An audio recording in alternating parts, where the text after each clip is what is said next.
Hi viewers, welcome to our channel. Present మనతో పాటు దాము బాలాజీ గారు, సీనియర్ జర్నలిస్ట్, వారితో ఒకసారి మాట్లాడదాం. నమస్కారం సార్. నమస్తే. సార్, ఇరాన్ అమెరికా వారికి ఫైనల్ స్టేజ్కి వచ్చినట్టుగా కనిపిస్తుంది సార్. అటు ట్రంప్ 48 గంటల డెడ్ లైన్ పెట్టాడు ఇరాన్ కు, లేకుంటే మొత్తం బూడిద చేసేస్తామని చెప్పేసి వార్నింగ్ ఇచ్చినట్టుగా కూడా చెప్తున్నారు. మరి ఏం డెడ్ లైన్ పెట్టారు, ఎటువంటి కండిషన్స్ ఇరాన్ కు పెట్టడం జరిగింది, మరి ఇప్పుడు ఇరాన్ ఆ కండిషన్స్ ఒప్పుకోకపోతే ట్రంప్ ఏం చేసే అవకాశం ఉంది సార్, ఏం జరిగే అవకాశం? ఈ యుద్ధం ఇప్పుడిప్పుడే అంతమైటిగా కనిపించట్లేదు. మరింత ఎస్కలేషన్ అంటే మరింత తీవ్రతరం అయ్యేట్టుగానే కనిపిస్తుంది. లేటెస్ట్ గా ట్రంప్ 48 గంటల డెడ్ లైన్ పెట్టాడు. ఒక పక్కేమో ట్రంప్ వైండింగ్ డౌన్ అంటే త్వరలోనే యుద్ధాన్ని ముగిస్తామన్నట్టుగా మాట్లాడాడు. మరోవైపు ఏమో 48 గంటల డెడ్ లైన్ పెట్టాడు. ఈ డెడ్ లైన్ లో మీట్ కాకపోతే ఇరాన్ని సమాజ్ చేస్తాను, బూడిద చేస్తాను అని మాట్లాడుతున్నాడు. అసలు ఏంటి ట్రంప్ ప్లాన్ ఏంటి, దానికి ఇరాన్ కౌంటర్ స్ట్రాటజీ ఏంటి అనే విషయాలు మనం మాట్లాడుకున్నాం. సో ట్రంప్కి ఏంటంటే ఇప్పుడు యుద్ధాన్ని ఆపాలని ఉంది, కానీ యుద్ధాన్ని ఆపాలంటే ఇప్పుడు ఓడిపోయినట్టుగా అనిపిస్తుంది. ఎందుకంటే ఇరాన్ గట్టిగా ఉంది. ఇప్పటికి కూడా ఈ స్ట్రైట్ ఆఫ్ హార్మోజ్ తన కంట్రోల్లో ఉంది. దాన్ని ఇరాన్ కంట్రోల్ నుంచి తీసుకోవడానికి ట్రంప్ నానా పద్ధతుల్లో ట్రై చేసి అది అవ్వలేదు. పైగా అతని నాటో మిత్రులు కూడా ఎవరు కూడా, అంటే ఫ్రాన్స్, జర్మనీ, బ్రిటన్, ఈ దేశాలు ఎవరు కూడా ముందుకు రావట్లేదు. ఆయన అందరికి పిలిపించాడు, కానీ ఎవరు కూడా దానికి ఇంట్రెస్ట్ చూపించట్లేదు. దాంతో వాళ్ళని తిట్టాడు, ఏమీ జరగట్లేదు. సో ఇప్పుడు అక్కడ ఏంటంటే ప్రెజర్ పెరిగిపోతుంది ట్రంప్కి. ఆల్రెడీ రోజుకి అరౌండ్ $2 బిలియన్ ఖర్చు అయిపోతుంది. సో ఆల్రెడీ సైనికులు ఇప్పటి వరకు 13 మంది అమెరికన్ సైనికులు చనిపోయారు, దాదాపు 200 మంది గాయపడ్డారు. సో వ్యతిరేకత పెరుగుతూ ఉంది. ఒక పక్క ఇరాన్ గట్టిగా నిలబడి ఇంకా ఫైట్ చేస్తూనే ఉంది, అటాక్స్ చేస్తూనే ఉంది. ఈ నేపథ్యంలో ట్రంప్ దీన్ని నెక్స్ట్ లెవెల్కి, అంటే ఆయన ముందున్నది ఏంటంటే ఓడిపోయినానని ఒప్పుకొని పక్కకి రావడం, లేదు దీన్ని ఇంకా పెంచడం. సో ట్రంప్ లాంటి వాళ్ళు ఇంకా పెంచడానికే మొగ్గు చూపిస్తారు కాబట్టి ఇంకా పెంచడం మీదనే అతను ఫోకస్ చేస్తున్నట్టుగా అర్థమవుతుంది. దీనికి ఆయన 2 రకాల వ్యూహాలు పన్నుతున్నట్టుగా మనకు తెలుస్తుంది. ముందుగా చూస్తే మనకి 2 యుఎస్ వార్షిప్లు వస్తున్నాయి మిడిల్ ఈస్ట్ కి. ఆ రెండిట్లో ఒకటేమో యుఎస్ఎస్ ట్రిపోలి, అది యాంఫిబియస్ షిప్ అంటారు. సో ఇది దాదాపు 2200 మంది మెరైన్స్ ని, అంటే సముద్ర సైనికులు, సముద్రంలో ఫైట్ చేసే సైనికులు మెరైన్స్ అంటారు, వీళ్ళని తీసుకొస్తుంది. ఈ మరోవైపు ఇది వచ్చి తైవాన్ దగ్గర నుంచి డైవర్ట్ అయింది మిడిల్ ఈస్ట్ కి. రెండవది యుఎస్ఎస్ బాక్సర్, ఇందులో కూడా 2500 మంది ఉన్నారు. ఇది 2 రకాలుగా పనిచేస్తుంది. అంటే ఫైటర్ జెట్స్ ని, వాటిని క్యారియర్ గా తీసుకెళ్తుంది, అక్కడ నుంచి లాంచింగ్ కి ఉపయోగపడుతుంది. అలాగే ల్యాండ్ మీద కూడా లాంచ్ చేయడానికి కూడా ఇది పనికొస్తుంది. దీన్ని యాంఫిబియస్ అంటారు, అంటే బోత్ అటు ఇటు పనికొస్తుంది.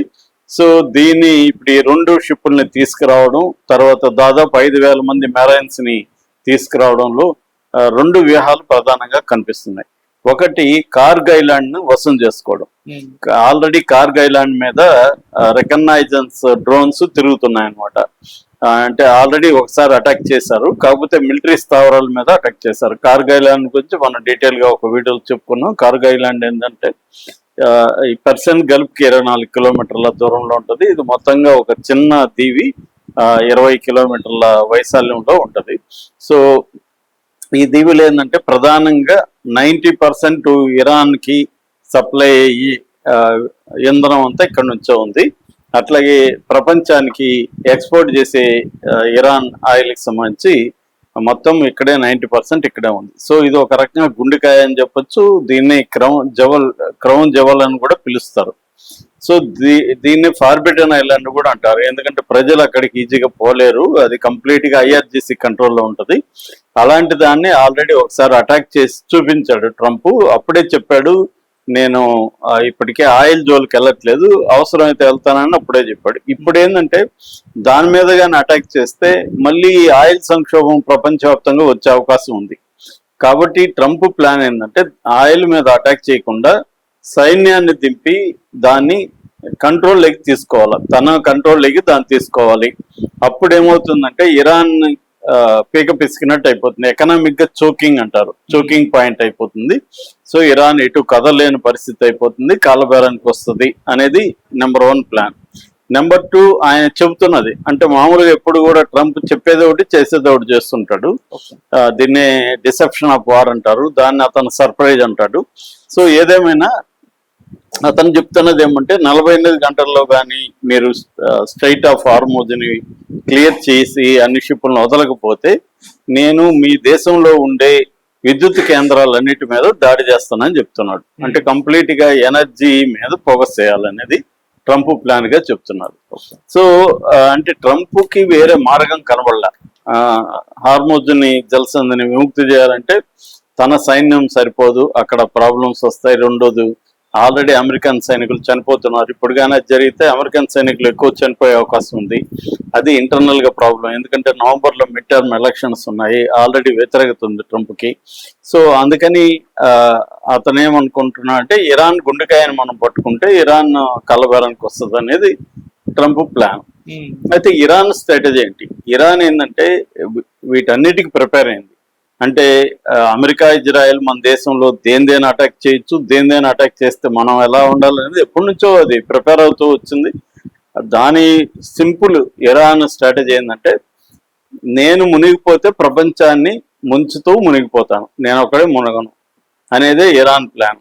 కాబట్టి ఇరాన్ అన్నిటికీ సిద్ధమైపోయింది, సరెండర్ కావడానికి సిద్ధంగా లేదు, పోరాడడానికే సిద్ధమైంది. ఈ పోరాటంలో ఎంత దూరం అన్నా వెళ్ళడానికి ఇరాన్ రెడీగా ఉంది. ఎందుకంటే ఇరాన్ ముందు వేరే మార్గం కూడా ఏం లేదు. ఇరాన్ యుద్ధం తెచ్చింది ఇరాన్ కాదు, యుద్ధం తెచ్చింది ఎవరు? America, Israel. వాళ్ళు అటాక్ చేసినప్పుడు ఇరాన్ అనేది ప్రతిదాడి చేస్తుంది తప్ప దాడి చేయలేదు. సో ఈ ప్రతిదాడికి ఇరాన్ బలహీనమైన దేశం కాబట్టి మిలిటరీ రీత్యా వీళ్ళతో పోల్చినప్పుడు ఈ రెండింటితో అసిమెట్రిక్ వార్ఫేర్ అనేది ఇరాన్ ప్లాన్ చేసుకుంటుంది. అసిమెట్రిక్ వార్ఫేర్ లో ప్రధానంగా ఏంటంటే economic and energy warfare and data warfare, ఇది చెయ్యాలనేది ఇరాన్ కి ఉన్న గోల్. సో ఆప్షన్ కూడా అంతే, ఎవరైనా కూడా ఆ ప్లేస్ లో ఉంటే ఒకరు సరెండర్ అవ్వాలి, లేకపోతే అసిమెట్రిక్ వార్ఫేర్ చేయాలి. అదే ఇరాన్ చేస్తుంది.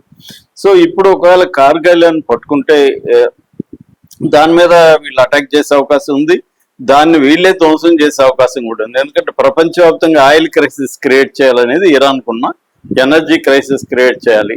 ఓన్లీ ఇరాన్నే సఫర్ చేయాలనేదేమో Trump and Benjamin Netanyahu goal. కానీ నేను ఒక్కడే సఫర్ కాను, ఖచ్చితంగా నేను సఫర్ అయితే నా సఫరింగ్ ని ప్రపంచవ్యాప్తంగా పంచుతాను అనేది ఇరాన్ ప్లాన్. ఒకవేళ కార్గిల్ అని పట్టుకున్నా ఇరాన్ కి సంబంధించి ఆల్రెడీ వాళ్ళకి మైన్స్ వాటర్స్ లో ఉన్నాయి, తర్వాత యాంటీ షిప్పింగ్ మిసైల్స్ ఉన్నాయి, తర్వాత స్వామ్ బోట్స్ ఉన్నాయి, డ్రోన్స్ ఉన్నాయి. వీటితో అటాక్ చేసే అవకాశం ఉంది. దానివల్ల అమెరికన్ సైనికులు, మెరైన్ సైనికులు చనిపోవచ్చు, షిప్ను ఒకదాన్ని కూడా ముంచేయచ్చు. ఆల్రెడీ అబ్రహాం లింకన్ షిప్ మీద అటాక్ చేస్తుందని చెప్తున్నారు. Already F-35 విమానాల్ని కూల్చింది. సో కాబట్టి ఇరాన్ అంత ఈజీగా, అంటే అమెరికన్ స్ట్రాటజీ చాలా మంది ఏమనుకుంటున్నారంటే కార్గిల్ అని పట్టుకుంటే ఇరాన్ లొంగి వస్తుందని. అదేమీ లొంగి వచ్చే అవకాశం లేదు. ఇది సుదీర్ఘకాలం యుద్ధం అయితే కంటిన్యూ అవుతుంది, దానికి ఇరాన్ ప్రిపేర్ అవుతుంది. కార్గిల్ అని పట్టుకుంటే ఇంకా అటాక్స్ సముద్రంలో ఉండే షిప్పుల మీద అటాక్ చేస్తుంది. అలాగే గల్ఫ్ దేశాల్లో ఉండే ఎనర్జీ, ఆయిల్, వీటి మీద అటాక్ చేస్తుంది. ఇంకా వర్స్ట్ కేసు అంటే డీసాలినేషన్ ప్రాజెక్ట్స్ ఉన్నాయి గల్ఫ్ లో. దాదాపు 80 to 90% గల్ఫ్ దేశాలు ఈ డీసాలినేషన్ ప్రాజెక్ట్స్ మీద డిపెండ్ అయ్యి నీళ్లు తాగుతున్నాయి. ఎందుకంటే వాళ్ళకి రివర్స్ లేవు, రెయిన్ తక్కువ, కాబట్టి సముద్రంలో ఉండే వాటర్ని మంచినీరుగా మార్చే డీసాలినేషన్ ప్రాజెక్ట్స్ మీద డిపెండ్ అయ్యింది. దాన్ని ఇప్పటి వరకు ఇరాన్ టార్గెట్ చేయలేదు. అది ఆల్రెడీ ఇరాన్ లో ఉండే డీసాలినేషన్ ప్రాజెక్ట్ మీద ఇజ్రాయెల్ ఇప్పుడే ఇరాన్ చెప్పింది, మీరు కానీ మా దేశం మీద ఎలా చేస్తే మేము కూడా మీ డీసాల్. సో ఇదంతా ఏంటంటే ప్రధానంగా గల్ఫ్ దేశాలని దెబ్బకొట్టడం. గల్ఫ్ దేశాలు దెబ్బకొట్టడం వల్ల ప్రపంచవ్యాప్తంగా ఆయిల్ సంక్షోభాన్ని, గ్యాస్ సంక్షోభాన్ని తీసుకురావడం అనేది ఇరాన్ చేయగలదు. అది చేయకుండా ఎలా ఆపాలనేది ట్రంప్ చేత కావట్లేదు. అందుకని ట్రంప్ ఇంకా పెంచుకుంటున్నాడు తప్ప దాన్ని తగ్గించుకునే మార్గం ఇప్పుడైతే చేయట్లేదు. కాబట్టి ఇది కొన్ని నెలల పాటు అయితే యుద్ధం జరుగుతుంది అనేది ఎక్స్పర్ట్స్ చెప్తున్నారు. Okay sir, thank you so much.